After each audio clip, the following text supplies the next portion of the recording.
Hello everyone, welcome back to my vlog. आज चाहिँ म चाहिँ यहाँनिर मेरो डे अफ थियो। अनि त्यही भएर म चाहिँ आज चाहिँ यहाँनिर सिड फार्म हेर्न जानु लागेको। त्यहाँनिर कोरियामा चाहिँ यहाँनिर सिड फार्म पेङतक भन्ने ठाउँमा रहेछ। अनि त्यहाँनिर चाहिँ यहाँनिर कति मान्छेहरू गएको देखेको कारणले म चाहिँ जानु लागेको। सो हेर्दै जानु। So let's begin our journey.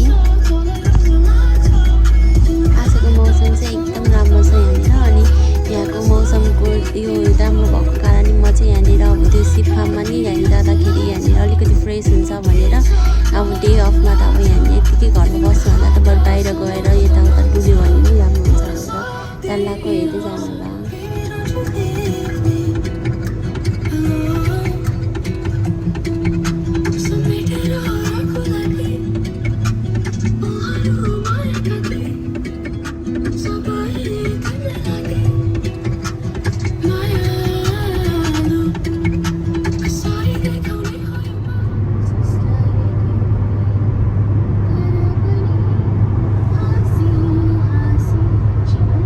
मौसम चाहिँ एकदम राम्रो छ। अनि यहाँबाट चाहिँ हामी चाहिँ आधा बाटो आइसक्यो। अनि यहाँबाट चाहिँ अझै पनि टाइम लाग्दो रहेछ। खास चाहिँ हामीले चाहिँ सोचेको थिएँ 1 घन्टा जति लाग्छ, तर मोर देन 1 आवर लाग्दो रहेछ। अब बाटो बिर्सेको हो कि के हो थाहा छैन।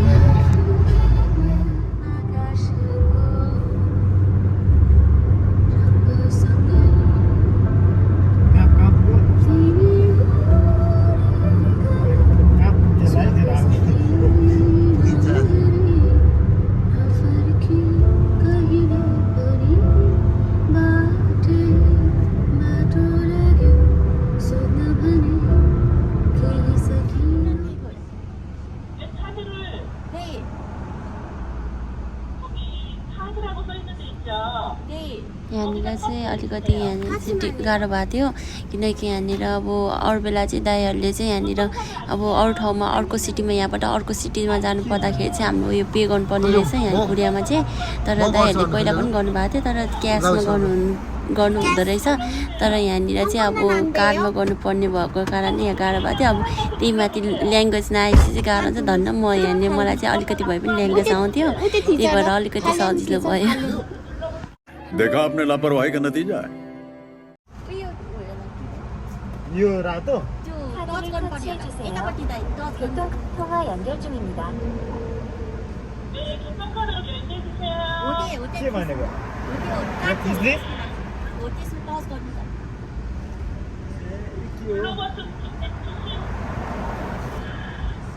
भने तिमीलाई आउँछ होइन घुम्नु यता आउँछ त दोस्रो त यार के हो उड्छ कि उड्छ क्या हो नि त हेर त सायद पनि हुन्छ आज त्यही त बस्नुपर्छ। आज आयल गोली मार गाडी ठिक छ क्या हो नि त यार कस्तो यार आए आइहाल्छ 300 मिटर यार दामी आयो ब्लग आज हेर त कस्तो हुने नेपालमा लिस्ट निकाल्ने नि नेपालमा आयो ढुङ्गालाई हानेर बोकेर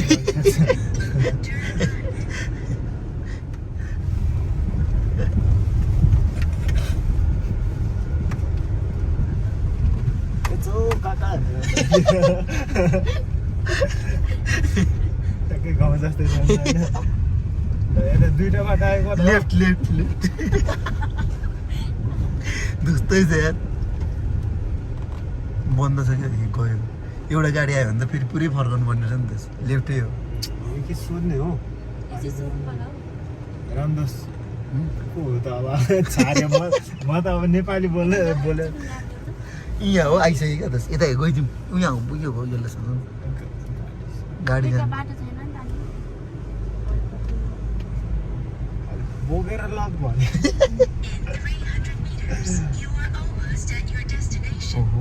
होइन हौ यहाँ पार्किङ छैन यहाँ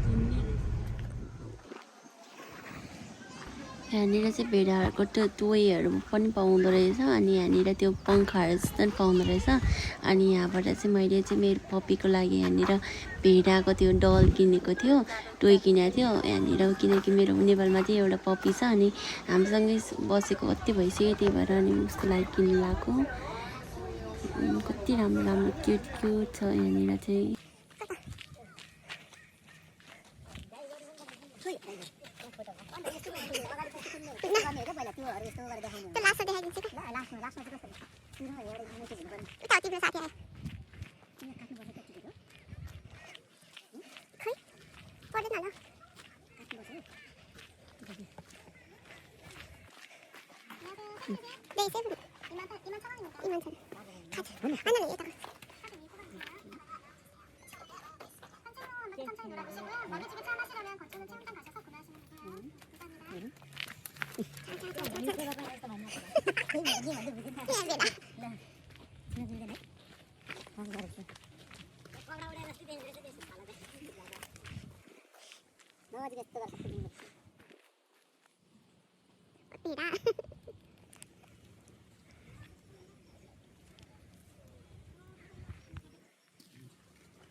मेरो दुईजना दिदी र बहिनी चाहिँ यहाँ छ एउटा चाहिँ जुना हो एउटा चाहिँ माया हो यहाँनिर दुईजना चाहिँ यहाँनिर छ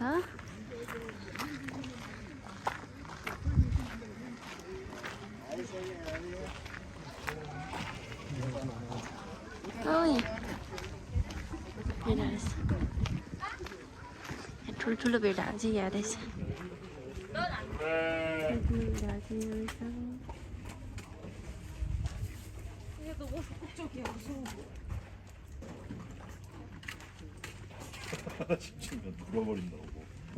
적극적이야 무서워.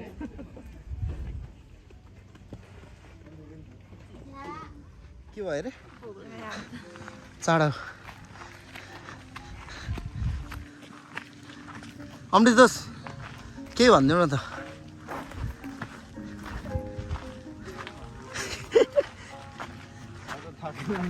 यहाँ घुम्न आउनेहरूलाई के भन्नु छ भन्नु छैन यहाँ भेडै छैन यहाँ खाली छ भेडा तल मात्र छ घाँस पलाइरहेको छ भेडा दुई चारवटा छ बङ्कुबाट आउनेहरू दुःख नपाउने अनि के भन्नु छ त्यही हो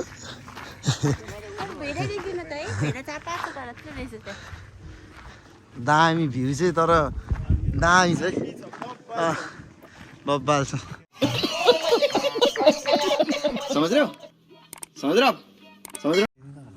हेर्दै जाँदाखेरि चाहिँ माथिपट्टि चाहिँ राम्रो खालको भ्यू देख्ने टाइपको ठाउँ भेट्यो यहाँनिर चाहिँ माथि टपबाट चाहिँ एकदम राम्रो भ्यू देख्छ हरियाली जहाँ पनि हरियाली टाइपको देख्छ अनि त्यही हो यहाँ चाहिँ त्यही रहेछ खासै भेडा चाहिँ छैन तपाईँहरू अब हेर्न आउनुहुन्छ भने चाहिँ यहाँनिर भ्यू चाहिँ एकदम राम्रो छ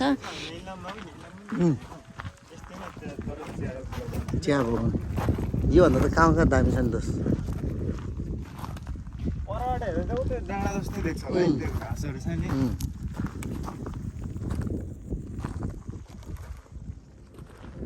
त्यो चाहिँ हामी टपमा पुगिसक्यो अनि यहाँनिर टपबाट चाहिँ एकदम राम्रो भ्यू देख्छ अनि जताततै यस्तो ग्रिनरी टाइपको अनि नेचर चाहिँ एकदम राम्रो देख्छ राम्रो छ अनि त्यही हो माथिको टप चाहिँ एकदम राम्रो फोटो खिच्नलाई पनि दाइहरू चाहिँ यहाँनिर उतानिर कुरा गर्दै हिँडिरहनु भएको छ तर म चाहिँ आफ्नै पारामा चाहिँ के गरिरहेको छु मलाई थाहा छैन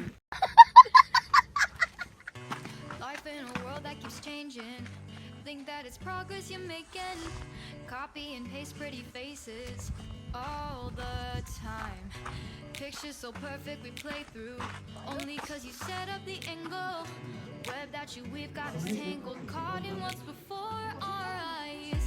Show off your fantasy. कानमा के लगाएको थियो top That's yours, but I'll be doing mine.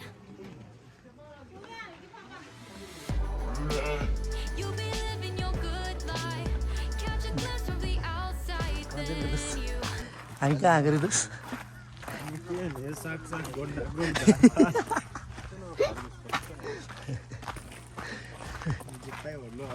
त्यही भएर यहाँ चाहिँ दोस्रोमा चाहिँ एग्रिकल्चर गर्न आएको हो यहाँ त। खोइ कहाँ फर्सी तेरो बुढी फर्सी हाई क्युटी बाल नदिउनु गइदिरहेको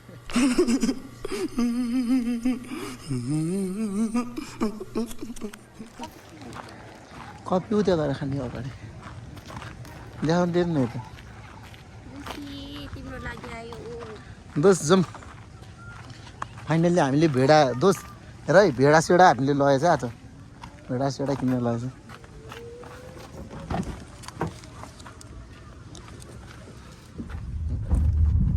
हामीले चाहिँ यहाँनिर चाहिँ अब त्यो भेडाको टोय किन्यो अनि टोय किनिसकेपछि चाहिँ यहाँबाट चाहिँ अब कफी खानलाई जान लाग्यो अनि कफी खाएर चाहिँ हामी घर फर्किन्छौँ